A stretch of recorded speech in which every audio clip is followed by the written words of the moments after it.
this episode of Ricochet, the Demon Slayer. Ricochet will be slaying demons out of Genesis chapter 9 and 10.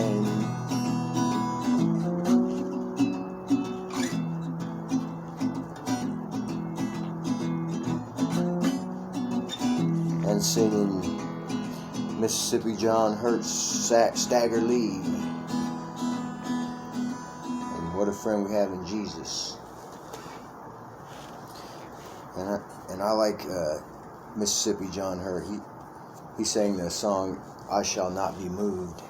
He was pretty tight, man, in that song, man. He was really good at his kind of blues, the blues in the Mississippi area over there, where I don't know how to do that stuff. They got like they tune it different, and they hit like bam, bam, bam, bam, bam, bam. This is Las Vegas style blues right here, though. Says about that kind of stuff. And I want to also talk about the enmity thing in Genesis chapter 3 verse 15, how it talks about God put enmity between the serpent and a woman. Does that make any sense to you? Don't make any sense to me either. And I don't believe in all that end time prophecy BS and stuff, man. Something's up with all that stuff, man. That stuff's just messed up from the get-go, man. You know, a lot of people believe that, you know, politics and religion go hand in hand, but you know, a lot of us nowadays believe that could be the very root cause of war and stuff like that, you know. So, you know, that's just, I don't know. So anyways, this is my interpretation of it. Basically is that, you know, when he put enmity between the subtleness, you know, remember that part, because when they wrote the Bible so long ago, and God was trying to describe these things in life to folks in a way that they could understand it.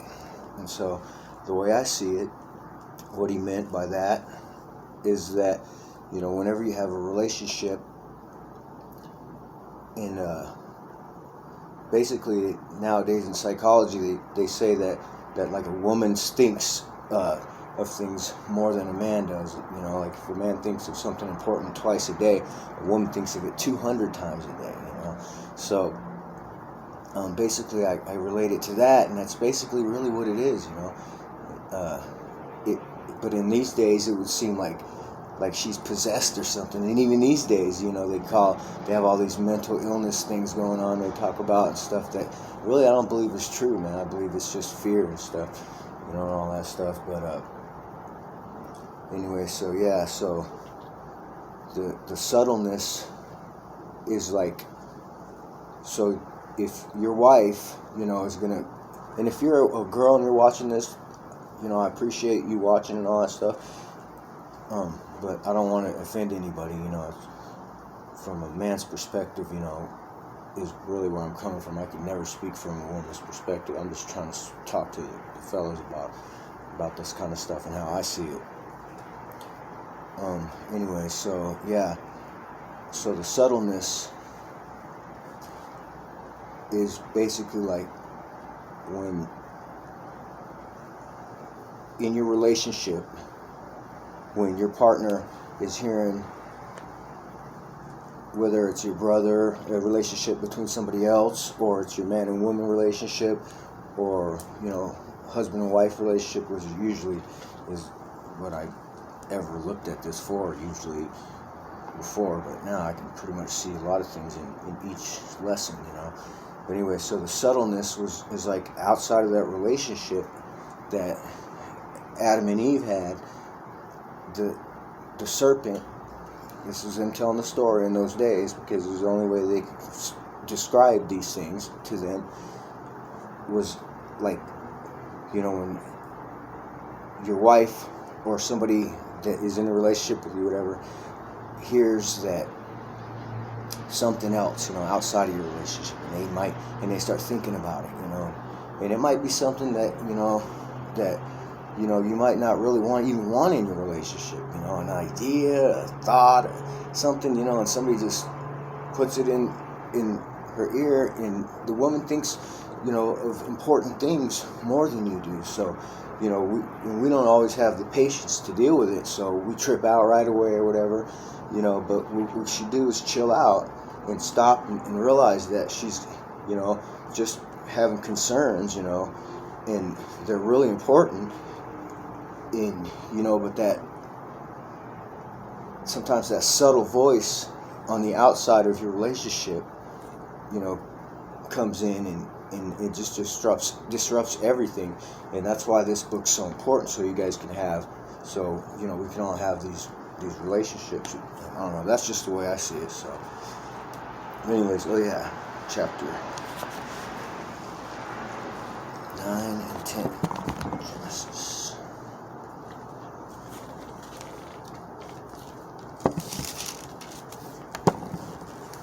Hands are cold.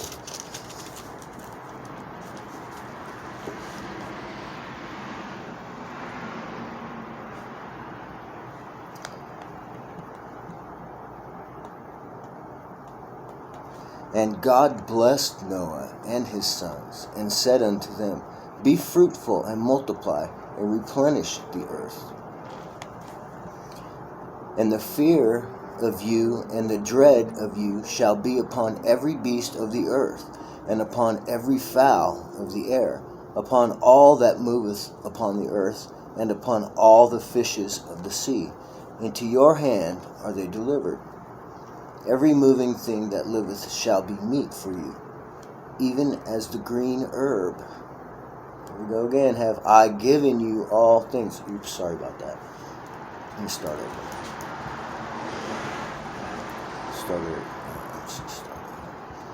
And God blessed Noah and his sons, and said unto them, Be fruitful and multiply, and replenish the earth.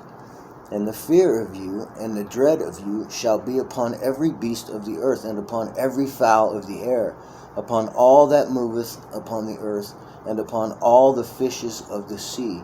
Into your hand are they delivered. Every moving thing that liveth shall be meat for you. Even as the green herb have I given you all things. But flesh with the life thereof, which is the blood thereof, shall ye not eat.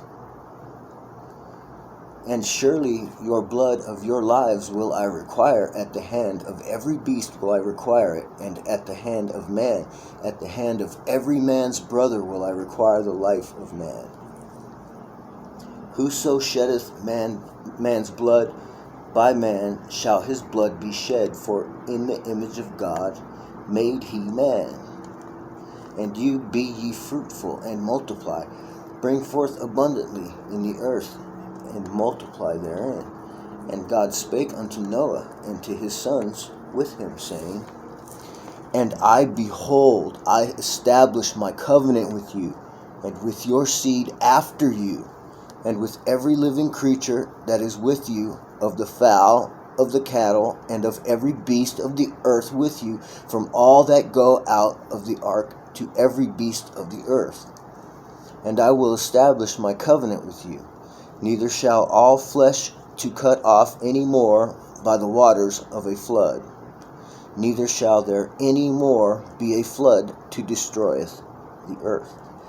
And God said, This is the token of the covenant which I make between me and you and every living creature that is with you, the perpetual generations. I do set my bow in the cloud. It's talking about the rainbows. And it shall be for a token of a covenant between me and the earth. That's what the rainbow means. It's God's token to us, to show us that He's not going to destroy us ever again and do stuff like that, because He knows we can figure it out. We got Jesus and this book right here. And it shall come to pass, when I bring a cloud over the earth, that the bow shall be seen in the cloud. And I will remember my covenant, which is between me and you and every living creature of all flesh, and the waters shall no more become a flood to destroy all flesh. And the bow shall be the cloud in the cloud, and I will look upon it, that I may remember. Start that one over again. And the bow shall be in the cloud, and I will look upon it, that I may remember the everlasting covenant between God and every living creature of all flesh that is upon the earth. And God said unto Noah, This is the token of the covenant which I have established between me and all flesh that is upon the earth. And the sons of Noah that went forth of the ark were Shem and Ham and Japheth. And Ham is the father of Canaan. These are the three sons of Noah, and of them was the whole earth overspread. And Noah began to be an husbandman, and he planted a vineyard. And he drank of the wine, and was drunken, and he was uncovered within his tent. And Ham, the father of Canaan, saw the nakedness of his father, and told his two brethren without. And Shem and Japheth took a garment, and laid it upon both their shoulders, and went backward, and covered the nakedness of their father. And their faces were backward, and they saw not their father's nakedness. And Noah awoke from his wine, and knew what his younger son had done unto him. And he said, Cursed be Canaan, a servant of servants shall he be unto his brethren. And he said, Blessed be the Lord God of Shem, and Canaan shall be his servant. God shall enlarge Japheth. He shall dwell in the tents of Shem, and Canaan shall be his servant. And Noah lived after the flood 350 years. And all the days of Noah were 950 years, and he died.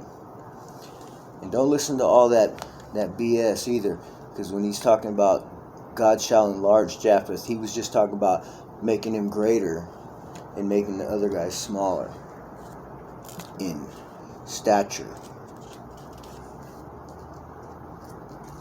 Now these are the generations of the sons of Noah, Shem, Ham, and Japheth. And unto them were sons born after the flood. The sons of Japheth, Gomer, and Magog, and Madai, and Javan, and Tubal, and Meshech, and Teras. And the sons of Gomer, Ashkenaz, and Riphath, and Togarmah. And the sons of Javan, Elisha, and Tarshish, Kittim, and Dodanim. By these were the isles of the Gentiles divided in their lands, every one after his tongue, after their families, in their nations. And the sons of Ham, Cush, and Mizraim, and Phut, and Canaan. And the sons of Cush, Seba, and Havilah, and Sabta, and Ramah, and Sabtecha. Can't pronounce that one, I never could really. And the sons of Ramah, Sheba, and Dan. And Cush begot Nimrod. He began to be a mighty one in the earth. He was a mighty hunter before the Lord. Wherefore it is said, even as Nimrod, the mighty hunter before the Lord. And the beginning of his kingdom was Babel, and Erech, and Aksad, and Calneh in the land of Shinar. Out of that land went forth Asher, and builded Nineveh, and the city of Rehoboth, and Calah. And Rezin, between Nineveh and Calah, the same is a great city.